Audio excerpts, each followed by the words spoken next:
Welcome to video clip 4.3, in which we take a look at activity modifiers. So we learned something about activities already, so that there are atomic tasks, but also that there are subprocesses that are activities that have an internal structure.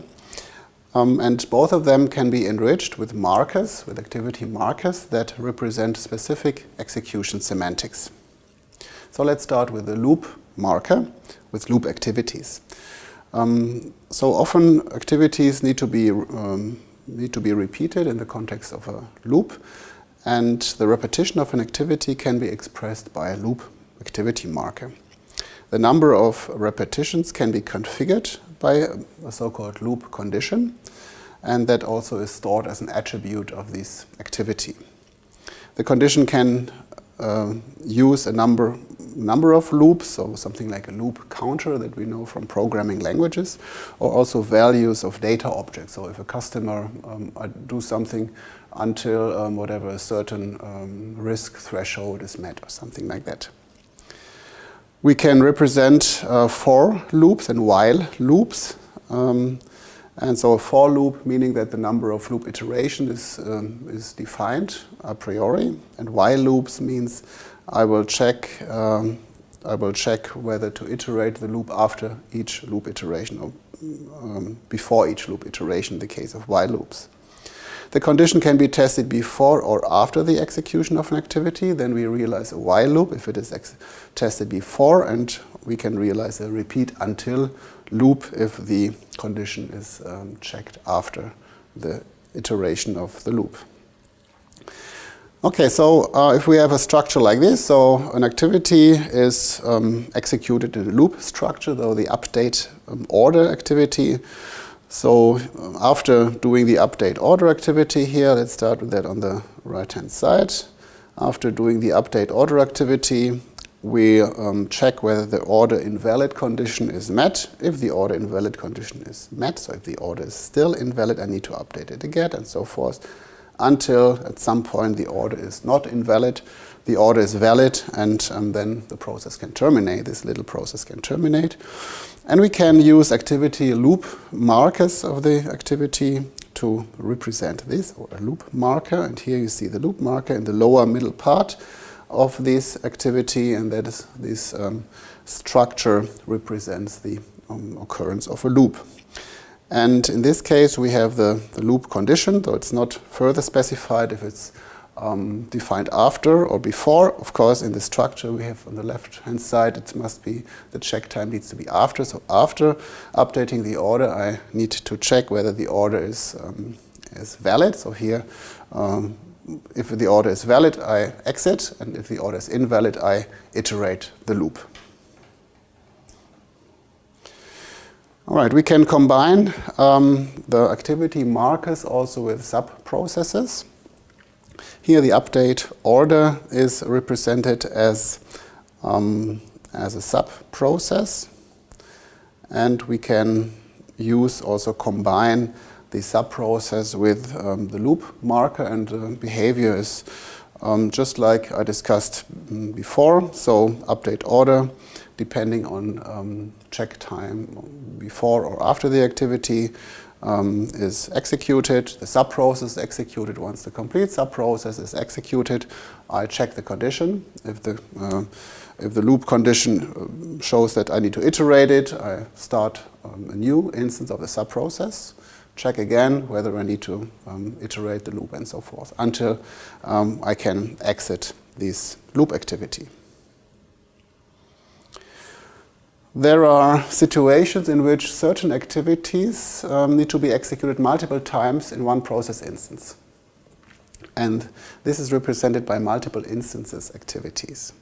Multiple instances activities allow a compact representation of activities that shall be executed multiple times for one particular process instance. We have different activity modifiers for sequential execution of the multiple instances or parallel execution. So here you see the two. So that this marker shows that there needs to be sequential execution, and here we have the parallel execution on the lower part, where the activity marker shows that the different get quote from supplier activities are executed, can be executed concurrently, as in parallel. In any case, multiple instances activities are synchronized, which means the process continues only after all multiple instances activity instances have been terminated. So in the example, in both examples, maybe take the parallel execution example. So here, all get quote from supplier activity instances are created or started, but the process can only, the output edge can only be signaled once all of these instances have terminated. And in that case, the process continues just at that point in time.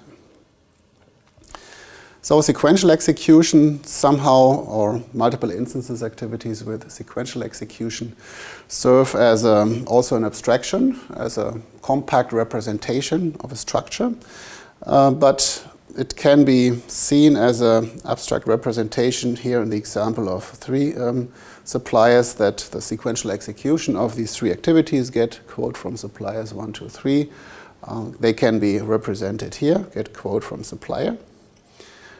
And then we need to configure this activity internally to exactly say from which suppliers and so forth. Also data objects, which we discuss next week, will be useful can be useful to detect then, or to define on which data to use in these multiple instance activities. Parallel execution, that's no surprise. We can define the parallel execution of the 3 get quote from supplier activities as an end split and end join, but we can also do that in a very compact way here. And there's even one more difference, and that is the supplier identity is fixed in the process model on these, let's say, expanded versions. So if I use that and that, I need to specify in the process model how many suppliers and which suppliers, at least how many suppliers we'll have here, in this case also which suppliers there are. And when I use data objects to configure, so for all elements in a certain data object set, I'm much more flexible on the process level. So if I change suppliers, I don't need to change the process model. All right, looking at the application scenario, so expanded subprocesses can also have a multiple instances marker. And we have here the situation where we want to request material from a number of suppliers. So that's the case I was alluding to in the previous slide. And what happens here, we have the 2 activities: request material, which is a send activity or a send task, and obtain materials from supplier, a receive task. And what we express here is that each subprocess sends a request to a specific supplier and receives the answer or obtains the material from the specific supplier. And therefore, the subprocess also provides the scope of sending and receiving. So if I send a request to supplier 1, I also want to get the material from supplier 1, not from another supplier. So these subprocesses also provide the scope of this interaction with partners, something we will discuss in a bit more detail in week 6. That brings us to an end of video clip 4.3, in which we discussed activity modifiers. We have seen how to use the modifiers to add execution semantics to activities, both tasks and subprocesses. They provide an abstract representation of process behavior, also can lead to an abstraction, but also to more flexibility, in the sense that certain aspects that are different from process to process do not need to be represented in the process model, so supplier 1, 2, 3. Rather, I can read data objects and I can tailor, I can execute, let's say I can use especially the suppliers that are mentioned in these data objects, so they do not need to be pre-specified on the model level. So that provides more flexibility.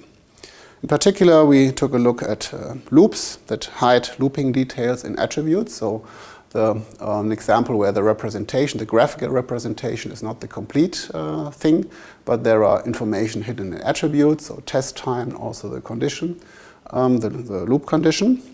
And also we took a look at multiple instances which come in two flavors, meaning parallel execution of the multiple instances or sequential execution.